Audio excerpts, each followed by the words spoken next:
The steam curling off Elena Hale's herbal brew still haunted Lila Marlowe's memory, even months after she had stopped drinking it. For 2 full years of her engagement to Kyle, she had sat at that oak kitchen table in the Hales' sprawling suburban home, holding a chipped ceramic mug filled with murky, earth-smelling roots and dried leaves. Elena would set it down before dinner, her jaw tight, voice sharp and unyielding. No grandson, no right to belong to her son. Lila had swallowed every bitter sip, bending herself thin, trying to earn approval that never would come. It had slowly gnawed away pieces of her self-respect, one mouthful at a time. Looking back, the saddest truth settled heavy in Lila's chest. Kale had never been worth a single cup of that brew. While she suffered through Elena's relentless fertility demands behind closed doors, Kale was quietly draining their shared joint checking account. Money they had pooled together for a future home, money meant for their supposed life as a couple, was slipping away into rent and furnishings for an apartment downtown, reserved entirely for his mistress, Jess. Lila stumbled across the bank statements by accident one rainy Tuesday evening, scrolling through mobile banking on her phone while waiting for Kale to get home from work. Line after line of unexplained withdrawal, transfers to a property management company she had never heard. She traced the address on, and everything clicked into place. She did not break down. There were no screaming fits, no hysterical outs. The shock curdled into cold, clear-headed luck. Crying would change. Kale would. Elena would blame her failure to conceive for pushing Kale into another woman's. The whole rotten cycle would keep, and Lila would remain. So she packed a duffel bag, left Kale's engagement ring sitting on their apartment, and vanished from the life she had wasted 2 years. Months of quiet research. She dug through local businesses, read publics, tracked down contact information for Silas. Everyone in Seattle. Handsome, reclusive billionaire real estate, widely reported to be living out his final days with an untreatable terminal illness. News articles mentioned his strange find. He wanted someone who would faithfully light candles at his gravesite long after. Not paid staff, not a distillative. Lila drove out across the Sound to his gated waterfront estate on an overcast noon. Security checked her identification before letting her through iron gates lined with tall evergreens. A house steward led her into a dim wood, floor-to-ceiling windows overlooking gray, choppy. Silas sat behind a heavy mask, lean features, sharp, dark circles under his eyes marking his health. He regarded her with quiet, unhurried curiosity. Lila stood desk, shoulders back, spoke, "Sir." Silas' eyebrow, a faint dry huff of gaping him. "Perfect, Lila." Silas studied her face for a long moment. Most people who sought him out his fortune. This woman carried the exhausted hardness of someone running from trouble toward wealth. "Explain what you want," arrangement asked. "I need legals. A real recognized status. I need to be untouchable by my former fiancé and his family. In return, I will your conditions. I will honor your instructions. I will light those candles at your grave exactly as you wish. No false romantic expectations from me. I will..." Lila toned steady, refusing to show how much this whole conversation. Silas leaned back his leather chair, licking his fingers. "You understand this will be a binding contract. There are clauses, obligations you cannot walk from easily. Pass. Understand." He read his desk buzzer, summoned an attorney to join them. Outside the large windows, gray waves crashed against the rocky line of the estate. Lila's old life with Kale was already dead, but she had just stepped into something brand new, unpredictable, and down. When the lawyer arrived with preliminary marriage documents to the desktop, Lila picked up the offered petition. Across the city, Kale Hale still had no clue his former fiancé married. He and his mother would soon enough. The ink was still fresh on the preliminary marriage papers when Lila stepped out of Silas Voss's study. The sharp, salt-tinged wind off Puget Sound hit her face the second she crossed the stone patio, and her hands started to shake. She had walked in demanding a husband to escape her old life, yet the weight of what she had agreed to only settled over her now that the deal was done. Silas's attorney had warned her about embedded clauses, about obligations that would survive his death, but in the heat of the moment she had brushed those warnings aside. All she could think about was putting permanent, legal distance between herself and Kale and Elena Hale. A house steward showed her to one of the estate's many guest bedrooms, spacious and quiet, with heavy floor-length curtains and a view of the water. It was nothing like the cramped rental apartment she had shared with Kale. For 2 years she had tiptoed around Elena's expectations, made herself small to keep the peace. Now she occupied a room in a billionaire's waterfront home, bound by law to a stranger who might not live another year. That night she lay awake on the soft bed, staring at the ceiling, wondering whether she had traded one cage for another. It did not take long for the past to track her down. 3 days later, her old cell phone buzzed repeatedly with incoming calls and text messages. Kale's name flashed across the screen over and over. At first the messages were pleas. He apologized, said he missed, begged her to come home. He claimed they could work through whatever fight she thought they were having. Lila read them without remembering the bank statement, the bitter herbal. Every time Elena had told her she was unworthy without a grant. Then Elena took over the text. Her messages turned cold and accusing. She accused Lila of running away from her duty as a future, hinted that her failure to conceive was the root of all. Elena had no idea Lila knew about the downtown apartment for. She still believed Lila was simply throwing away a perfect future out of selfish. Lila sat on the bedroom window, phone balanced, and realized she could not keep hiding her. If she had, they would reach out to her old coworkers, her few remaining families, show up at her former. They would not stop until they dragged her back into it. She needed to deliver the news. Silas found her there later that night, leaning against the window, her phone face down. He moved slower than he had during their faint fatigue pulled at hers. He had not come to demand anything, only, "Your old fiancé is you," said. Not. His security team monitored outside communications tied to part of the safeguards built into their. They won't leave me alone until. Silas's gaze steady. "Do you want me to send security?" That would only career. Elena thriving wronged. "If I let other people fight battles, she will spin some story about me manipulated. I need to." She paused, tightening. "I just wish I knew how he will react when he learns." Silas gave a quiet, not careful. Cornered men do not always. Lila drove back toward the suburbs the next morning. She did not go to their old. She went straight to the house, the same place where she had drunk Elena's herbal tonic. The familiar two-story suburban home looked street, greenly trimmed, flower on the porch, but every corner held memory being judged, pressured. Kyle answered the front. Relief washed over his face, saw her. He stepped forward for her arms, ready to pull. "Lila, God, I've read about you. Where have you been? Whatever I did." She stepped back out of his where he could touch her. The warmth expression. Thing to fix, Kale. Confusion face. "It's about a fight?" "About stress from my mom." "About that." Flatly. "All the bank records. All the with joint account. Paying for enough for Jessa. You were stealing our money while I sat at your mother's table drinking brew. Right to be with you." Colored from Kale's cheeks. Pulled for excuses. The same predicted. He'd frame it as a mistake, as something out of hand. Her. He insisted. Then Elena in the doorway behind him, every word. Her eyes narrowed, sharp and furious. "You dare throwing accusations? You my son a grandchild, and now you make up justify running off?" Lila drew a slow breath and delivered while coming. "I am not running off. I am legally Silas Voss." Crashed over the front porch. Kale stared at her like in a foreign language. Elena's face hardened and cold and dangerous. Longer a broken engagement. This was publication for the Hale family. The balance Lila hopelessly held by staying shattered. Kale's voice finally spoke. "What have you done?"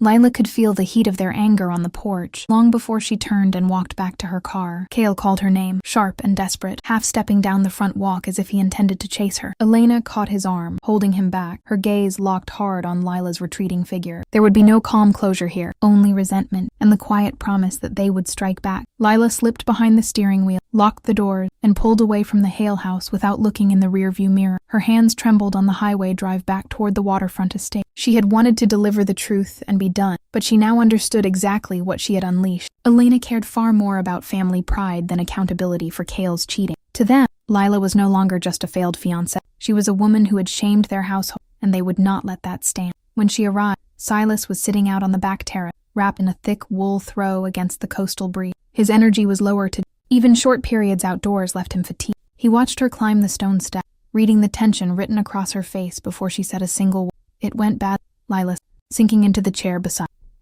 Silas's voice was, "Humiliation makes people. What will they do next?" Lila stared out over the dark blue water of Puget. "Elena will spin some version of events to our old. She'll paint me as running off with a rich man. Kale might try to dig up something he can use again. Maybe he will go after my small claim I owed him from the joint." Silas, "My lawyers anticipated that. They have already pulled copies of every bank record from your share account. Every transfer Kale made to Jessa's apartment is done. If he tries any financing, we have proof to shut it down." For the first time since walking into Silas, Lila felt a small flicker of. She had entered this marriage thinking she would be the one doing, honoring his burial wishes in exchange for legal. She had not fully considered that his resources could actually. But relief did not arrive. The Hales knew her whole name, people she used with. They could still hurt her. As dusk settled, the first ripple of retaliation. Old text threads lit up on his phone. Former co-workers and distant acquaintances sent confused sympathetics. Elena had already begun spreading. Word circulated that Lila had abandoned her engagement impulse, chasing a dying billionaire for wealth status. So believed it. A few old contacts stopped replying to her message. The sting of it settled deep.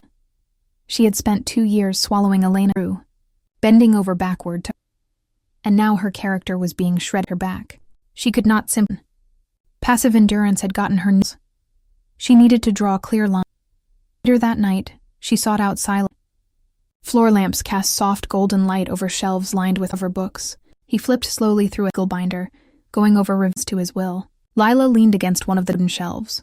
"I want to respond," she told him. "Not gossip. But I know the record straight. I cannot just let them define who I am to..." Silas closed and regarded her. Fighting public costs energy. It can drag her into their mess. Are you prepared for the scam? Not flinch. If I stay silent, their version booth. I will spend the rest of this arranged day. Silas gestured toward a leather chest from his desk. Then my legal team will help you. Full statement. No public shaming. Just factual documentation of the withdrawal from the joint account. Understand this. Push back openly. This will escalate. This will not end with a media post. Lila sat down, accepting that trade-off. She was moving from being the victim hiding in the shadows to defending herself. 2 days later, the statement went out to her circle of 4 friends and colleagues. Attached were redacted copies of the bank transactions showing Cale's repeated Jess's apartment. Lila kept her tone measured, stating only facts, accusations. Almost immediately, some shifted their perspective. A few old friends wrote to say they believed her. But Elena and Cale reacted. That same afternoon, he alerted them. A vehicle matching Cale's sedan had been spotted on the road. He to Silas's property. He was not in, but he was lingering in gates. Breath caught in her throat. Up until this moment, all their confidence and gossip, where she lived. Silas stood from his chair, weakness heavy in his frame, remained steady. He will not let him pass. He knows our location now. New tangible threat. Outside, rain began against the library windows. Lila had back and one small ground. The danger had grown. The Hales were only hurting her with words. They knew where she resided. There was no going back to quiet safety. Rain kept falling over the Voss waterfront estate through most of the week after Cale was spotted circling the gates. The iron security barriers stayed locked tight, and patrols were increased along the tree-lined perimeter. Even so, Lila found herself glancing toward the driveway every time a car engine rumbled out on the public road. She had traded verbal slander for something sharper, a tangible threat that lingered at the edge of her daily life. Silas's health continued its slow downward slide. Some mornings he could walk the terrace for 20 minutes. On other days, he remained confined to his study or his bedroom, conserving his strength. Lila learned to read the small signs, slower speech, faint tremors in his hands, the way he would cut conversations short to rest. Their marriage remained strictly contractual, but quiet familiarity had grown between them. They ate dinner together most evenings. No grand romance, just 2 people navigating messy, high-stakes circumstances. One evening over dinner, Silas brought up his extended family for the first time. He pushed his half-eaten meal aside, gazed distant. My cousins and aunts have been calling my lawyers nonstop since news of our marriage leaked out. They are furious. They spent years waiting for me to die so they could divide up pieces of this estate. Lila paused with her fork mid. She had known greedy relatives existed as a vague possibility, but hearing it spoken aloud made it.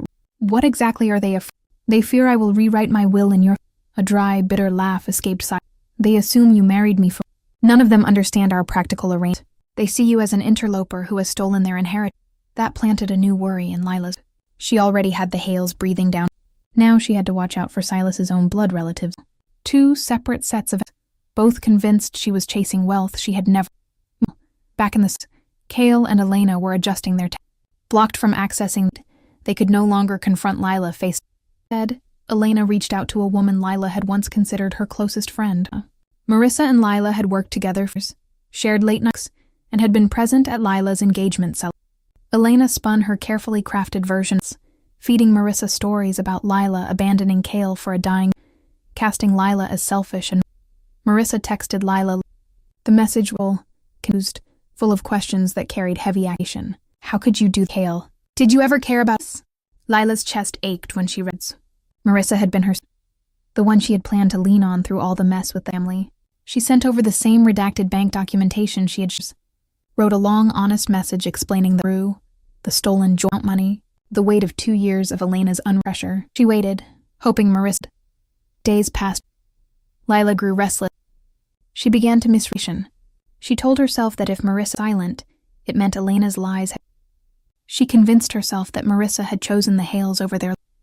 Fueled by exhaustion and constant pressure from two fronts, Lila, without consulting Sila's team, she fired off a sharp, frustrated Marissa, saying it was clear where they, and that she hit send before she off. It was a misstep with. Marissa took that final bitter message as definitive proof that Elena's were true.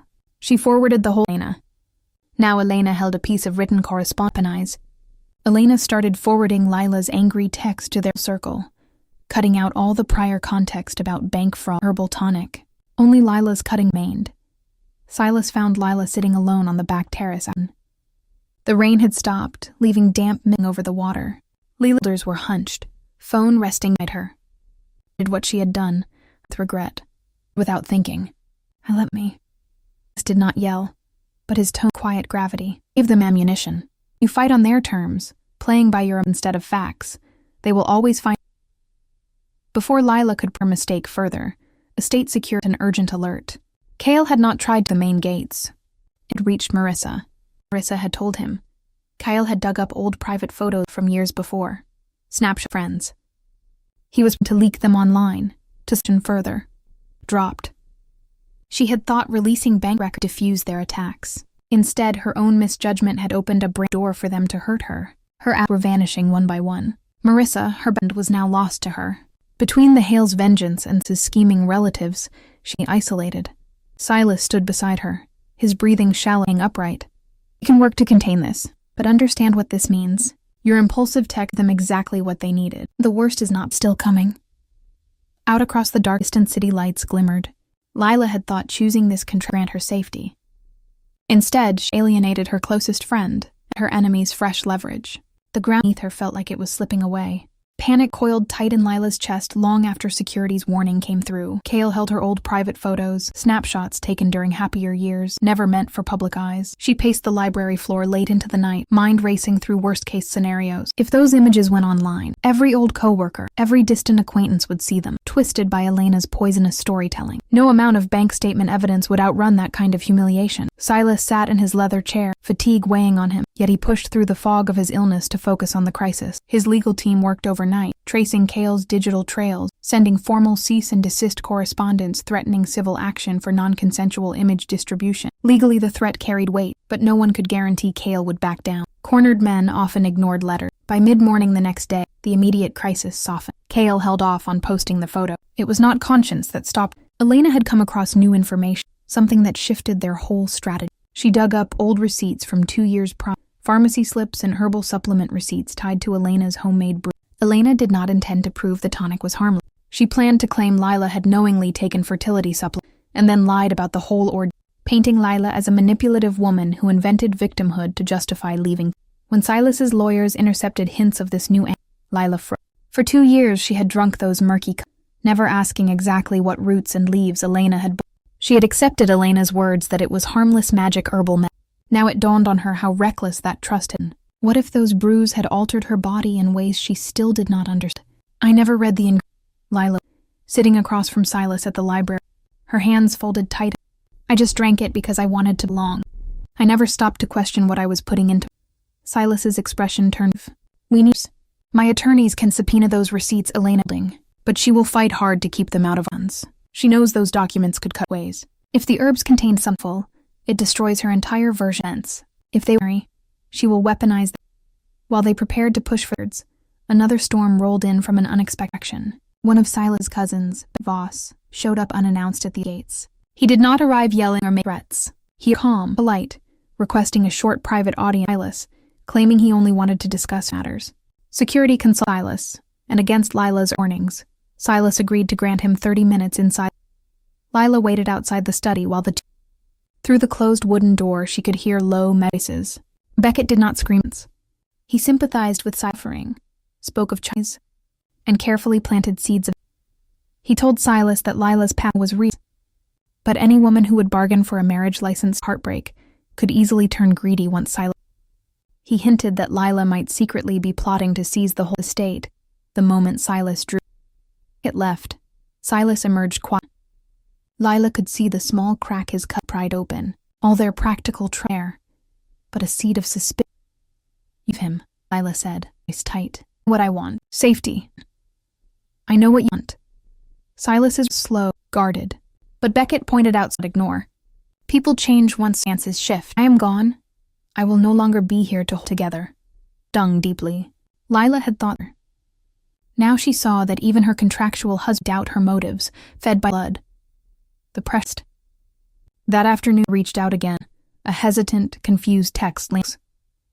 Marissa had re-examined the full their exchange, dug up images from Elena, and began to suspect. She admitted she might have quickly. But everything. The damage from his angry outburst, Elena's edits, and Cale's prepared lingered. Reconciliation would not erase the ammunitions. Just as Lila tried to process this flicker of her former friend, the legal team news. Elena was not going to hand over her herb receipts willingly. Worked a civil complaint, not for physical harm. She accused of defamation, claiming Lila had ruined the Hale family reputation with false accusations of tonic. The complaint blow. Now Lila was the one being dragged in legal proceedings. She could no longer merely defend herself against surveillance. She would have to have legal defense, forced to relive every bitter engagement to Cale, all while Silas's health continued downward slide, and his family digger. Lila's large study window, staring out over the choppy Puget Sound. She had married Silas to assist by the Hale. Instead, the Hale lawsuit. Silas's own doubt between them. Even her old friendship with Marissa was only half uncertain. This was one of the whole ordeal. Every escape route she thought she had found was blocked or crumbling away. The weight of Elena's defamation lawsuit settled over the Voss estate like permanent fog. Court paperwork piled up on the library desk, page after page laying out the Hale family's version of reality, painting Lila as a vengeful liar who invented stories of stolen money and toxic herbal tonics to justify abandoning her engagement. Every evening, Lila sat poring over those documents, rereading claims that twisted her own lived experience until she sometimes doubted her memory. Silas's health grew far more unstable. Some days he could barely leave his bedroom. His doctor visited the estate multiple times each week, adjusting medications to ease his worsening symptoms. The small crack Beckett had driven between Lila and Silas never fully closed. They still spoke, still went over legal strategy together, but warmth had faded from their quiet companion. Silas kept his conversations short, held back unspoken thoughts, and Lila could feel him pulling away. He did not accuse her openly, yet the shadow of his cousin's warnings lingered in every pause. Lila found herself isolated in the huge house. Marissa texted sporadic, their friendship still too bruised to repair. Marissa feared being dragged into the legal fight if she took Lila's side public, so she kept their contact quiet, hidden from Elena, and there was no safe person Lila could lean on without fear of collateral damage. One afternoon, while Silas rested in his bed, Lila received a startling call from the lead attorney on her defense. Elena's legal team was demanding medical records from Lila as part of the defamation discovery process. They wanted access to years of her health, hoping to prove she had no physical evidence of harm from the herbal. At the same time, they continued to block any attempt to seize Elena's own herbal receipts. The rules of discovery worked in Elena's favor. Lila was forced to hand over her private medical, while the critical proof she needed stayed locked in Elena's. That blow was followed quickly by Beckett Voss filed a formal petition with the local probate. He argued that Silas's terminal illness had eroded his mental capacity, and that the sudden marriage contract should be voided instantly. If the judge sided, Lila's legal marriage would vanish. All the safety she had bargained for would leave, leaving her exposed once more to. When Lila learned of Becketting, she walked down the long upstairs hallway to Silas. Sunlight filtered thin through partially drawn. Silas lay propped against statues, pale, stood. He already knew what his He wants to erase, said, her right. If he wins, I lose every legal protection this agree. I go right back into the Hales. Silas is heavy. Beckett has wanted control over this estate for years. He will grab any opening Mike gives him. But I am still in mind. My doctor has already prepared medical affidavits to sue the court. The marriage will not be tossed. Still, Lila could hear the quiet reservation words. Even as he fought to preserve their paper, the doubt Beckett snapped. 2 years of control, betrayal, lawsuit, the petition, the lost friend, all of it boiled over. Do you still believe Beckett's about me? He asked. Deep down, do you worry I am only waiting for you to die so I... Silas did away. slowly, fighting against the fatigue. I trust you, but I cannot pretend zero risk. No one can know what choices you will make. Those words like rejection. Lila turned and left the room. For 2 full days, barely spoke. The estate felt cold. She had entered this protection. Yet now both the Hales and Silas's own attacking her, and even her husband held court her. Rock bottom, she started to question whether every hard choice she had made had only led. In that hollow place, she finally faced the truths. Her greatest fear was Elena's lawsuit, or Cale's leaked photos or things. Her real fear was that she had spent so long craving safety and belonging that she kept handing power over to other people, Elena and Cale.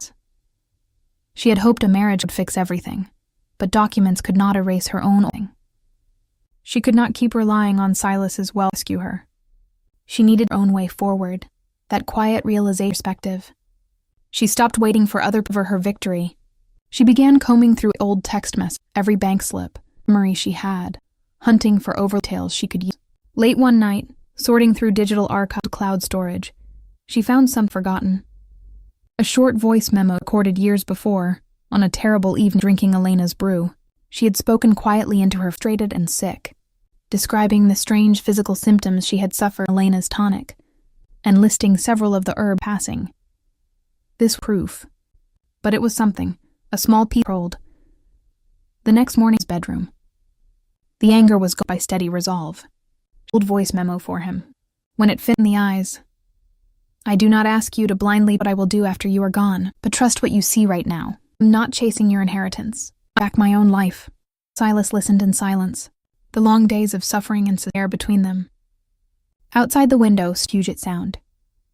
The external support system were fractured, but inside her resolve had solidified. The fight was about to change. Lila's voice memo burned in her mind long after she played it for Silas. The scratchy, years-old recording captured her raw discomfort, listed the handful of herbs Elena had casually named, but it could not prove what had actually been inside every mug. It was leverage, not definitive proof. Still, for the first time in months, she was not reacting to moves made by Elena, Cale, or Beckett. She was building her own play. Silas's doubt had not vanished overnight, but the voice memo softened the sharp edge between them. He saw that Lila was not waiting for his wealth or his lawyers to hand her a win. She dug through her own past for tools. He instructed his legal team to treat the memo as a key exhibit, yet he warned her of its limits. A voice recording will not defeat a full legal complaint on its own. We need Elena's receipts. Without them, we cannot confirm whether those herbs caused real physical harm. The problem remained.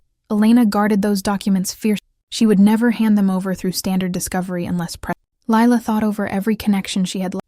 Marissa was still too afraid to step into the public, but she knew the Hale household. Marissa had visited their home dozens of times, knew which cabinets stored household papers, knew Elena's habits around filing. Late one evening, Lila sent her a careful text, not asking her to testify, but asking for small, specific details. When did Elena sort her old papers? Where did she keep her herbal supplement purchase? Marissa hesitated for more. The risk of being dragged into the lawsuit terrified. And, she replied with quiet guardance. Elena kept paper receipts in a locked fire safe in her home, and she only opened it on the first Sunday of every month to sort olds. That small piece of intelligence. Lila and Silas's lawyers mapped out 2 parallel lines. First, it would ramp up pushback against Beckett's probation, submitting Silas's doctor affidavits, and signed mental capacity evaluations to defend the validity of it. They would file a targeted motion in the defamation, arguing that Elena's refusal to produce her own purchases amounted to evidence. Judges rarely forced private receipt, but they could compel discovery if Lila could show those documents were central. While the legal gears turned slowly behind closed, Beckett grew. His court filing had not immediately dissolved marriage. Silas remained lucid enough to sign counter affidavits, so Beckett shifted. He began reaching out to locals, feeding them one-sided stories about the mysterious marriage between a billionaire and a woman fleeing her fortune. He painted Lila as a calculated unist who had manipulated a gravely ill man. Select parts of the story leaked to localettes. Overnight, Lila became mind news. Reporters called the switchboard, poured in, and news vehicles cruised slowly past the island. Lila could no longer pretend this was only a private feud between families. Strangers read distorted versions of her life. For hours she sat in her bedroom, scrolling through online sections, watching strangers judge choices they found her there, her phone. His energy was low, but he public attendance weapon. He hopes the pressure does surrender. You. I in court. Luttered quietly. I never expected complete strangers to dissect my 2-year night. Then we meet his press acts. Silas directed his communications advisor to release a restrained statement. It did not over-dramatize as herbal brew. It did not paint Beck a cartoon villain. It laid out the core of marriage, confirmed Silas had entered it of free will, and referenced the documented joint account withdrawals Kyle had made for. The statement did not erase all the tabloid curiosity, but it grounded the public narrative. Some readers pushed back against cited leaks. For the first time it began, Beckett lost Kay. He had counted on Painta as a gold digger, yet pieces of the truth untold narrative. Even so, the critical receipts were still locked safe. Lila knew the motion to compel discovery weeks to rule on, and the defamation was drawing near. Still growing restless, threatened once more to release old private photos if Lila would not drop all her counterclaimly. His threat arrived via a lawyer's letter, arriving on the same day and date. On multiple fronts, Lila blackmail. Instead, she came up with a risky gambit to her attorneys. Offer Elena limited talks. Not to create a legal trap. If Elena to the negotiating table, their lawyers could press for the receipt documents as a non-negotiable option for any discussion. If Elena refused to produce them even settlement negotiations, that refused. Silas's lawyer was dangerous. Elena could twist settlement conversation use it against her in court. The risk clearly. We do not concede anything. We ought to force her hand. Silas studied her face. He could see how much she had changed since she first walked in for a husband. Were she safety above all else? She now weighed Dancho's calculated risk. I will back this play. But you must be prepared to blow up in our faces. The settlement meeting invitation sent over legals. Days ticked by, and waited for Elena's response. Beckett had lost momentum. Yet he still held the pro-court threat hanging over their heads. His private photo threat loomed. The whole fight back take the bait. The reply arrived. Elena agreed to closed-door settlement conference, but she add on demand of her own. Lila came in person. No lawyer between them for the to face. Lila read the paper down on the desk.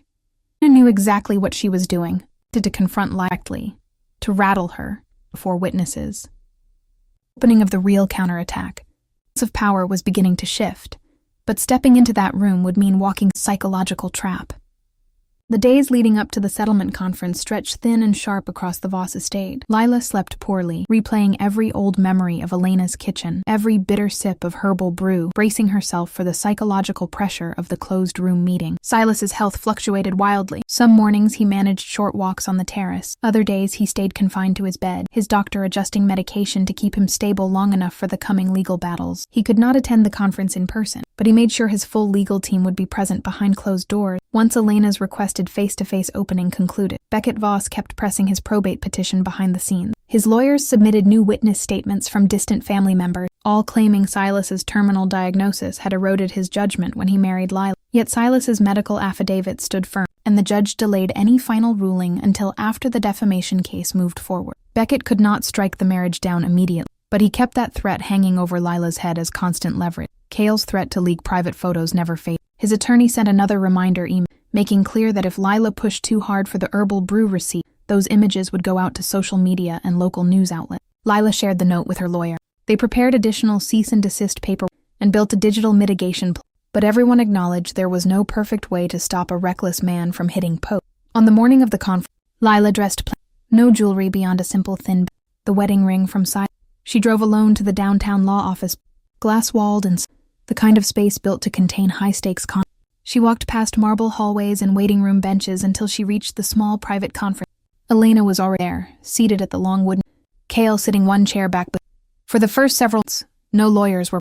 Exactly as Elena headed, Elena's gaze cut straight into cold and the same hard look Lila had seen across the Hale kitchen table for 2 years. You could have avoided all. Voice low, designed to sound reasonable to anyone listening. If you had done your duty and given Kyle none of these laws, none of this public embarrassment. You chose greed over. Lila kept her paw steady. She would not fall for Elena's familiar minion. This was never about Gwen. It was about you controlling who, while he drained our joint account for another woman. Kyle shifted seat. Right. That was a mistake I made. You ran straight to a dying billionaire. I struck a practical bargain to escape hold. Lied. And today we are here because you refused to produce the herbal supplement receipts you have kept locked in your Those documents belong. Elena's expression flickered for a tiny crack exposure. She had not expected Lila to lead with that demand. She recovered quickly, falling back. Those are personal records. They have nothing to do with whether you lie. Before Lila further, the respective attorneys of the room, ending the one segment. The formal settlement negotiations. Lila's legal team lin. Any settlement offer from Lila would be conditional on Elena turning over every receipt type. Elena's lawyers countered demands. Lila needed to issue a petition, delete all shared bank statements online, and drop every clause, with zero requirement for Elena to work. The two sides circled ears. Flared. Was given. Lila realized Elena would never voluntarily hand over those receipts. The trap Elena had laid evidence, but to try to force her. When it became obvious no compromise could be reached, the prince collapsed. Leaving the office building, Lila's phone buzzed with an urgent text from the Beckett had visited the waterfront noon. He had not attended the main house, but he had cornered one of Silas's senior staff members in the garages. He pressed the employee for details about Silas's mental sharpness and schedule, and the exact fine print clauses. That message drove Lila back to something she had pushed for months, the unresolved fine print. Back at the estate, down with Silas, and went line by full contract, the document she had skimmed hastily the bridge. Deep in the addendum, she found Beckett's dangerous card. If Silas passed away before the defamation and probate were fully resolved, certain clauses granted Silas's next of kin the power to reopen and their marriage terms from beyond the grave. Beckett, as one of the closest surviving blood relatives, inherit that power. Even in court today, Beckett could tear everything apart. The passage again, grim. I forgot that old clause was. It was written long before I marrying anyone. Lila felt a cold settle in her chest. Every wind they scraped remained temporary, conditional on staying alive and lucid. If his advanced too fast, all her could unravel. Yet in the full contract, Lila also spotted a counter noticed. Silas held the authority to amend his marriage contract's will at any time, so long as capacity. He could read those dangerous clauses, strip Beckett of that post entirely. But amending the documents would send waves through the Voss family. Beckett would explode, and he would almost certainly unleash Cale's private photo reel as retaliation. There was no safe path. Carried a steep price. Did not hesitate for long. I will instruct my lawyer the amendments tonight. I will strip my posthumous power. Lila's eyes widened. You understand what Beck will do in response. He will push private photos. I understand. Si's voice was quiet but firm. I will not let a loophole in an old doc destroy everything. Outside the tall windows, dusk painted deep indigo. The settlement conference had failed, but now they had a path to neutralize Beck's deadly hidden advantage. Cost hung plainly before them. Once the amended paperwork existed, the fine down could no longer be avoided. Beckett would strike with everything the Hales had given him. Word of Silas's proposed contract amendments spread fast through legal channels. Within 48 hours, Beckett Voss received the draft paperwork notice. He knew exactly what it meant. His last great post-death leverage was about to vanish. All his months of scheming, all his probate court motions and press leaks would count for nothing if Silas stripped that clause out of his will and marriage agreement. Beckett made good on the expected retaliation. He contacted Cale immediately, giving the green light for the long-threatened photo release. It unfolded on a weekday afternoon. Lila sat in the estate library going over court exhibits with Silas's lead attorney when her phone began blowing up. Texts poured in from old acquaintances. Strange social media alerts popped up one after another. Private years-old photographs were circulating across local social media groups, paired with Elena's familiar narrative. Lila was a greedy, manipulative woman who destroyed Cale's family and chased a dying billionaire for wealth. Silas's security and digital response team jumped into action, filing takedown notices, reporting accounts, working to limit the spread. But once images touched the complete eradication was impossible. Some people bought this. Some remembered the bank transaction evidence Lila had released months before and remained skeptical. Reporters reached out all over, chasing the news. Lila sat very still, feeling the hot sting of public humiliation. Yet she did not. She had braced for this, even amid the chaos. One critical court development. The judge presiding over the defamation case had reviewed Lila's voice memo, Marissa's background statements about Hale household, and the motion to compel disclosure. He issued a formal. Elena must produce all herbal supplement and ingredient receipts tied to the 2-year period Lila drank. She could no longer hide those documents behind claims of private household. Elena had no legal way to fight. Her attorneys turned over the scan. When Lila opened the digital, her hands. Line by line she read the suppliers, supplements, handwritten Most of the ingredients were common medicines, but one improved, listed repeatedly across dozens of seats, carried known reproductive system sex. It was not a phase-in, but regular long-term consumption could interfere with a. Elena had known what. She had knowingly served Lila a brew that made consent, all while screaming that Lila alone was failing to give Kale.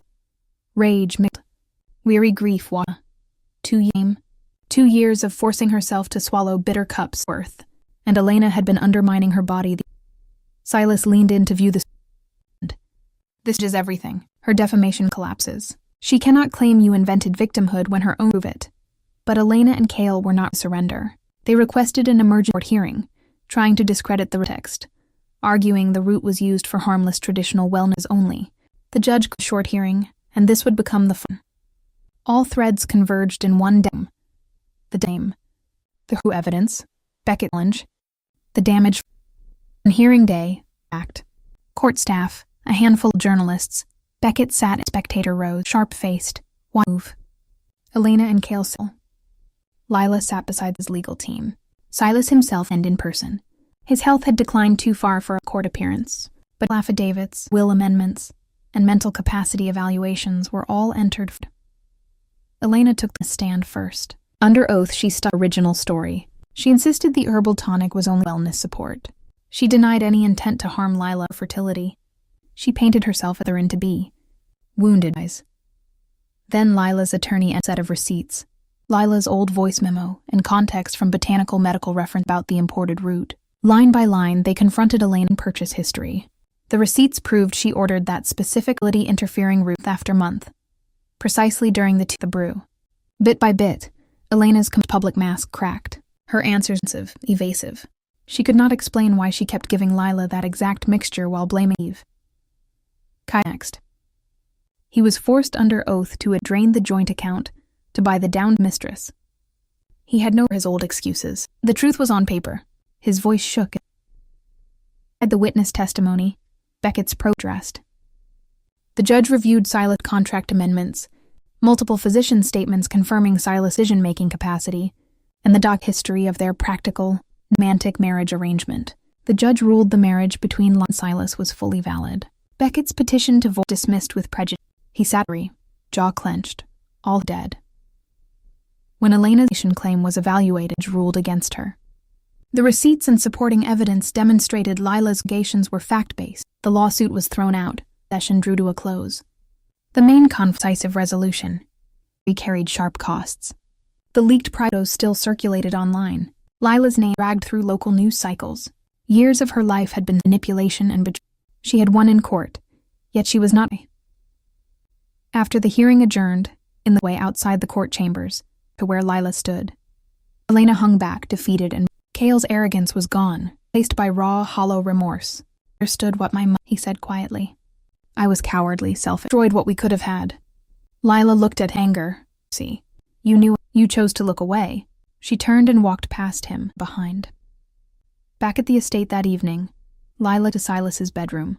He up in bed, very weak enough to hear the news. The lawsuits. Beckett's challenge was dead. Herbal brew was on official record, but as Lila sat beside him, she could Silas might have left. The legal battles were finished. Now they both had to face what came after. The weeks following the court hearing unfolded in soft, quiet rhythm at the Voss waterfront estate. No more urgent legal couriers banging on the front door. No late-night strategy sessions spread across the library table. The loud, sharp conflict of the lawsuit faded, leaving only the slow weight of Silas's terminal illness. His good days grew fewer. Most hours he rested in his bedroom, windows open to the salt-tinged coastal breeze, his doctor visiting on a regular schedule to manage his comfort. Lila kept her end of their original bargain. She stayed at the estate, tending to small things he cared about. She read to him in the afternoon, sat with him while he watched the gray waves roll into shore, and listened when he spoke about his final wishes. He did not ask for romantic devotion, and she did not offer it. What grew between them was a gentle, hard-won respect, forged through shared crisis. They had entered marriage as two strangers striking a cold-blooded deal, and they exited the courtroom as people who had seen each other's deepest vulnerability. News trickled in from the outside world. Elena and Kyle retreated from public. The defamation loss hung over their family. Kale ended his arrangement with Jeff, and word reached Lila that he had begun therapy, trying to untangle the lifelong hold his mother had over his choice. Elena never reached. She carried the shame of the court's findings in silence. Lila felt no satisfaction in their She only felt relief that they no longer held power over her. Beckett Voss also faded. Having lost his probate, he had no remaining legal path to seize the. He sent one bitter, formal letter protesting the amendment, then vanished back into distant families. The public furor from the leaked private photos slowed. Social media posts got buried under newt. Some people would always remember that ugly chapter of me, but Lila learned to accept that she could not erase every mark left by other people's. She could only choose how she moved. Marissa reached again, this time with. She apologized fully for being manipulated, for doubting Lila when she needed support. Their friendship would never return to the easy closeness they had. Too much damage. But they rebuilt a cautious, gentle, proof that some broken thing heal, even if they did not look exactly like their old. One misty October morning, Silas's condition turned. Lila sat beside his bed as his breathing. He was lucid in his. He turned. Barely. You kept your. Said. Yourself. That was more than. I still have to Lendls. Lila softly. It was the promise that had stung. Back in that woody, when she had walked in and told him she. Faint, tired, smiled. Don't let the whole world weigh on you. Yourself.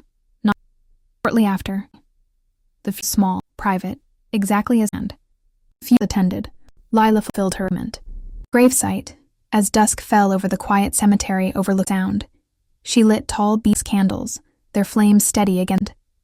She stood there long after left, watching the light flicker against. The contract was over. She was no longer. She was no longer defined by. Silas's amended will left.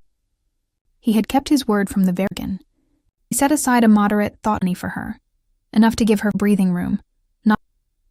The bulk of the real estate estate went to environment trusts, as Silas had planned decades before. That followed, Lila moved out of the Sprint mansion. She rented a bright, modest apartment in a Seattle neighborhood, with windows that. She took time to process every survived. Herbal brew, betrayal, the campaigns. She went to therapy to unpack the years of people-pleasing that had landed her in Elena's face. She kept one of the beeswax candles from Silas's graveside on a shelf, a choir of the strange, practical merit out. Occasionally, she would drive past the suburban house, stopped. She had no for confrontation, no urge of further blame. Their chat was closed. One evening, she sat on the apartment balcony, cool autumn airs. She thought back to that rainy day when she had Silas's study, desperate for a husband life. She had entered that room looking for safety she could give her. Hard truth. Safety could not be handed to you by a content being. Safety was some yourself. Finished. The old cages were broken. Ahead lay ordinary unremarkable days, billion-dollar fortunes, no grand take happily ever. Just Lila, free to live her own life.